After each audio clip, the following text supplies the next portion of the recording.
Hey everybody, it's Tom with Culture Chop. Today I want to talk to you about props.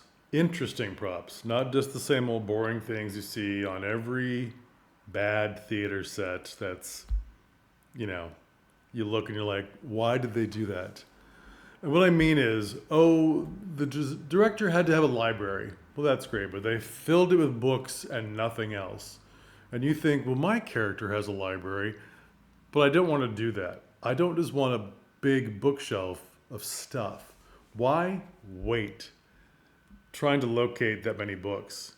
If it's someone's home bookshelf, a home library, make it more interesting. And for God's sake, find fake books. Fake books that maybe you can't see the spine of what they say, what the title is. It's just supposed to be background, unless they're picking it up and reading that book. A bookshelf, 6, 7 good wide books with a vase, with a sculpture. That's why I put the deer up instead of my usual poster. The deer are back there because I've had them for years. I tend to put them in a lot of sets. Why? Because they're big. They're big and they get attention. And even if I don't want them to be getting too much attention, they're interesting shape and an interesting texture that just completes the set. Now, the problem with those deer is that they are actually brass, and if they knock over, it's really loud. So they have to be, everything is put down with museum mount. So it's like a blue tacky goo, like a clay, called museum mount. They use it in museums. They have this in different countries under different titles. So look up that what that is for you, because you don't want things falling over. You don't want things that are heavy if you can help it. When you're talking to your prop people, if you're a director, if you're a prop master, if you're an artistic director, tell them take as much weight out of all this as possible. I don't want things that are heavy on the set because heavy things can knock over. So now in the States, we have things called Marshalls and Ross and TJ Maxx. And in England and Scotland, you have TK Maxx and a million charity shops. That's where you should be shopping for your props that are interesting. A big plastic or resin vase that is an unusual shape, that's good. Something this big rather than something this big. If you have a lot of little tiny things, it's not going to make a difference on your stage when the audience is so far away. You need things that are slightly larger and different sized from each other. Many different sizes. Okay? The smaller stuff can only enhance the size of the bigger stuff. I say plastic, I say resin, I say lightweight. Things that are from, you know the kind of stuff I'm talking about at Marshall's? It's like, oh, that's for designer showcase houses or something. It's just plastic and but it's a good shape. But look at it and go, well, $6.99, can't beat that. And it's 2 feet tall, can't beat that. Plus, if it's this cheap, I can paint it. I can paint it for whatever show I want and make it different every time. So it's not recognizable. Busts of heads, deer. Look in the Christmas section. What can I take from that section that once Christmas is over, I can take that shape and repaint it, redo whatever I want to it, to put it in a different show to make an interesting set for a shelf, for a console like that, for whatever you need. The more interesting your props are, now you can't have a whole lineup of just interesting weird props, but a few carefully chosen good pieces even make the most boring set more interesting. Now they're not going to take focus, not at all. They're just going to enhance what your character already is about. If they're conservative, well, it turns out people that are conservative have interesting taste when it comes to books and art pieces. Not crazy stuff, but more interesting shape than you think of. Not everything can be the same, because it just won't work. If everything is exactly the same, little round shapes, little square rectangle books that are beige and boring, people are going to start to fade out. It's theater. It's sort of heightened realism. Now, I know you're thinking, I want this as realistic as possible. Great. Well, remember, it's stage. Things have to show up. Take the weight out of it.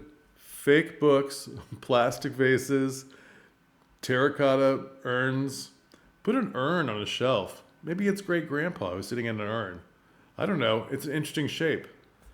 Find things that are good for your set that make the whole look more interesting, different colors. And do paint things season after season. Get the I know you think like the work is done, I'm always going to have a maroon vase over in the corner. Well, maybe it doesn't work for this set because your set is duller. So that maroon vase has to turn a gray for this show. Just, it was cheap, it doesn't matter. And please get broken things. Now, if you look at those deer, they're not broken, but I put the leaves at the bottom as if the doe is eating the leaves, because what if they were broken? I could hide the broken leg with foliage or with other props.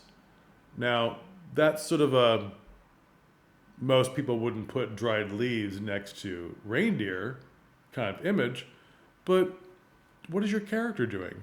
Maybe that fits what they're doing. Maybe they're a little eccentric. Maybe it doesn't really matter because you just want to hide it. Maybe it's just shapes on a console and no one's going to go like, is that deer eating leaves? So get the broken things too. Also, I love these broken vases. In this picture, they often show up in the States at a lot of Goodwills and tag sales and rummage sales, whatever the name is you want to call it.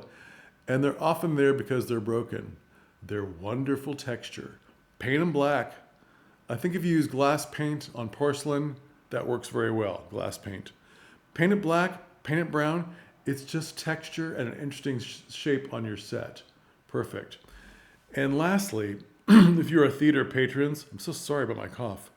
If you're a theater patrons or people who work in the theater, anyone really, who's had a relative die, and you're trying to clear that house for sale, and you're like, what do I do with all this stuff? Have you thought of your theater prop department? I mean, you can't give them everything. They probably don't want everything, and they don't have the storage for everything. But have them take a good long look and then write it off. Most theaters, have a form, gift in kind, where you can write it off on your taxes. And if you're just taking it to Goodwill anyway, what's the difference if the local theater gets it as well? You're getting a tax write-off whatever place you donate these things to. Now, I know they're your grandparents or your great-grandparents' special things, but if you're not taking them and the rest of your siblings or parents aren't taking them, they're going to strangers. And if you're trying to sell them at a garage sale or a estate sale, that's great. People selling their grandparents' things usually want a lot more money than they're worth. And it's tough. Put them at the theater. Tell the theater. Call the theater and say, this is what I have. Now you use your keen eye and your creativity to go, this is an interesting thing. You might want this, this, this, and this. This is a sculpture. These are a bunch of really old books that you could hollow out because they have amazing covers. This is a really interesting rug that's hard wearing, an old Persian rug that's still got a lot of life in it, that's got some stains. Well, they can use that for stage. Now, what they probably can't use are beds and certain big pieces of furniture and all that, strange pottery or dishes or that kind of thing. That they may not use. But a lot of stuff they can use. Come let them take what they want and know that it's going to a good place. Really. You'd be surprised. Plus, you get to go to that theater and go, oh, there's Grandma's rug. That's nice. It's gotten some use. At least I know where it is. At least I know that it's being cared for and cherished and cleaned all the time. If you're not cleaning your rugs at your theater after every show, after every run, please clean them. Clean everything. Okay. Sorry about my voice. Happy Halloween, everybody. Like and subscribe, and I'll see you again. This is just number 3 in a series of theater designed. So you are creative. You can do this, and you can be more and more creative and make amazing shows that look incredible or look sloppy or look messy. But the point is they look interesting. That's what you want. Interesting. Okay. Like and subscribe, and I'll see you again. Thanks.